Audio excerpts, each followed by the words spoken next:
আমাদের বর্তমান সরকার আগের সংবিধান অনুসরণ করেই চলছে।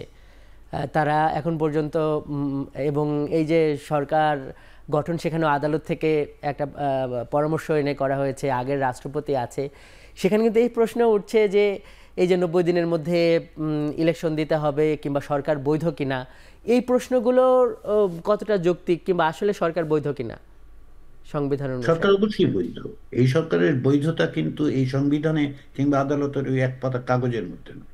এই সংবিধানের এই সরকারের বৈধতা হচ্ছে জনগণের গণঅভ্যুত্থানের মধ্যে। 15 বছর ধরে স্বৈর শাসনের বিরুদ্ধে মানুষের যে গণ অভ্যুত্থান, 36 দিন ধরে যে সংগ্রাম, 800-র বেশি মানুষের যে মৃত্যু, 18,000-এর বেশি মানুষের যে আহত হওয়া, গত 15 বছরে যে গুম খুনের মধ্য দিয়ে মানুষ যে নিপীড়ন সহ্য করে যে প্রতিবাদ জানিয়েছে, তার মধ্যেই এর বৈধতা।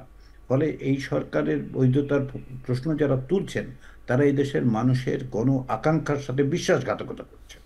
বিশ্বাসঘাতকতা করছেন, আমি শব্দটা আরেকবার বলি।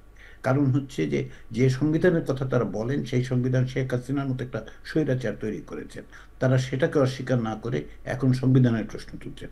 90 দিনের মধ্যে নির্বাচন দিতে হবে, এটা কোথায় লেখা আছে?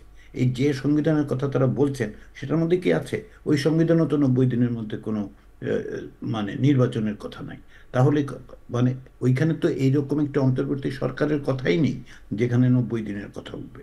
ফলে বৈধতার প্রশ্নটা যারা তুলছেন, এগুলি হচ্ছে এক ধরনের পরোক্ষভাবে একটা পরাজিত স্বৈরাচারকে পুনঃপ্রতিষ্ঠা করার এক ধরনের অজুহাত। এই আলোচনায় আমি যেতে রাজি না। কারণ হচ্ছে তারা আসলে মানুষের রক্তের সঙ্গে, মৃত্যুর সঙ্গে, নির্যাতন নিপীড়নের মধ্য দিয়ে যে ক্ষোভ, তার সঙ্গে বিশ্বাসঘাতকতা করার চেষ্টা করছে।